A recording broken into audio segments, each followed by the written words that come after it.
I watched the whole Brian Regan comedy special on Netflix, and I couldn't wait to talk to Kyle about it. I laughed my butt off on that special. Really Brian funny. Regan is so funny. I was thinking about you so much because he does this bit about OCD.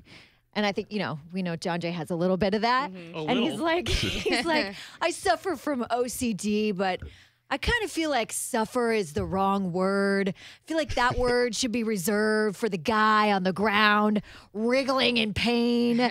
He's like, what am I supposed to do? Run up to him and go, you're preaching to the choir. Like, we're both suffering. You're suffering? Like, wait, stop moving. Let me count your ribs. It's really It was funny. funny trying to watch the special, trying to figure out what Kyle would pick out of this comedy special that would think would be funny. And then it was funny because I was like, is she gonna think this is funny? Will she laugh at this? And then I find myself laughing at certain things, and I'm like, I want to remember that and talk to her about it. But I don't know. Did you watch the whole thing? No, I only made it about halfway through because Brian Regan's Scott and I's favorite comedian. And I was like, I started watching it by myself, and then I felt like we need to watch this together because this is like our thing. And we put it on during dinner. And apparently Brian Regan doesn't cut through to 6 and 3-year-olds. No. And all they were doing was talking the entire time. And I'm like, I can't enjoy this right now. So we decided to shelf it. Did you get to the part where he talks about his New Year's resolution about mayonnaise? No. Can we just tell you real quick? So he made this New Year's resolution because he loves mayonnaise, which is funny because it's been a topic of conversation on our show. We've been talking a He lot about loves mayo. extra mayonnaise. He always asks for extra mayonnaise. So his New Year's resolution was he's not going to ask for extra mayonnaise. And he realized how much that sucks. So he has a way now of asking for extra mayonnaise without asking for extra mayonnaise. So at the restaurant, he'd be like, yeah, can I have a ham sandwich with mayonnaise? With mayonnaise. With M-A-Y-O and whatever letters you need to finish the word mayonnaise. And it was so funny. The guy, he did so many different things. The guy, did you get to the part where he's at the party? And he goes to the parties and he starts talking about the different things. So funny. Yeah, he's like, I just don't like when people pronounce words differently just to sound smart. He's like I get to the party and I just overhear this conversation. Yeah, did you hear about Genghis Khan? And he's like, oh, geez, I already don't like this guy. So he goes He's like, into, isn't it Genghis Khan? He goes, it's Genghis. Oh, were you there? did you know him? And he goes, then he starts mispronouncing other words. They're so funny. And the guy's a clean comic. He doesn't do any bad, dirty jokes. But God, wait till you get to the lottery part. He tells a story about the guy who picked the lottery. He goes, then I walk over to this other group of people at this party. This guy's talking about his lottery numbers. And he does the whole conversation. And did you get that part? Yeah. And it's just the guy picking numbers. And The he goes whole over. conversation is with the guy. Is like, I picked the 2 and the 1, and then I figured the 3 is calling me. The 3 is calling me, so I picked the 3. It goes this long rant about why he picks the numbers that he does. And Brian Regan's like, when you get a gem like this, you got to wind him up. So I'm like, and? The guy's like, it didn't take. I didn't win. He's like, how? I thought that was going somewhere. How did you start with nothing and then end with less? So fun. It's on Netflix. It's Brian Regan, and he's so fun. It's a good comedy for the whole family if your kids are over the age of 17. I would say he's by far and away the best comic we've ever had in here. Oh, Like, yeah, because he he's great. delivers every time he He's walks great.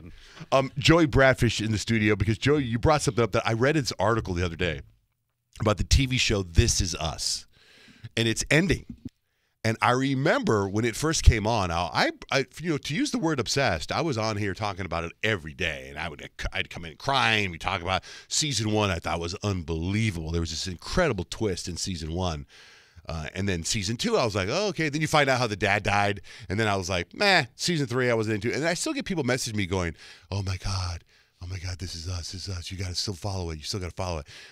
And then I remember when they got picked up for season 2, the creators of This Is Us says, look, we are only doing 6 seasons. That's it. We've got a beginning, middle, end. We know where we're going. And I guess it's ending now. I guess the season is like it's over. Oh. And now, yeah, right? And I had no idea that it's 6 seasons already. Now, are you just getting into this show? No. Okay. So I think it's season 5. And then they're going to have a 6th season. No, I've watched it from the beginning.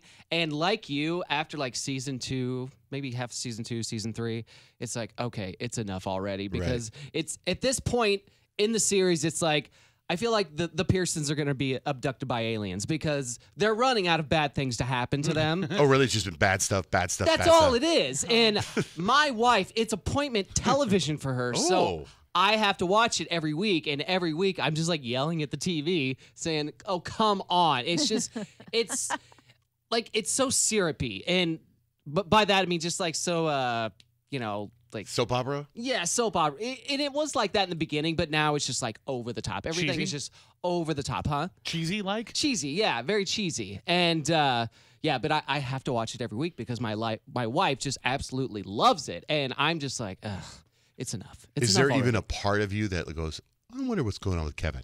Or no? Like it's not even. No, I think the reason I'm still watching it is because Sterling K. Brown is so good on that show. He's such a good actor.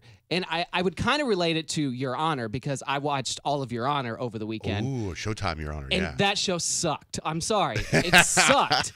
And the only reason I watched it was because of Bryan Cranston. Right. And I stayed with it because of Bryan Cranston. So I feel like I'm staying with This Is Us because of Sterling K. Brown. Why do you Randall. think that show sucked? I thought it was good. Oh, no. It was What? bad. Let me tell you. Hold on. Let me real quick. Kyle never saw Breaking Bad. That's what I told her. Yeah. Okay, she never saw Breaking Bad.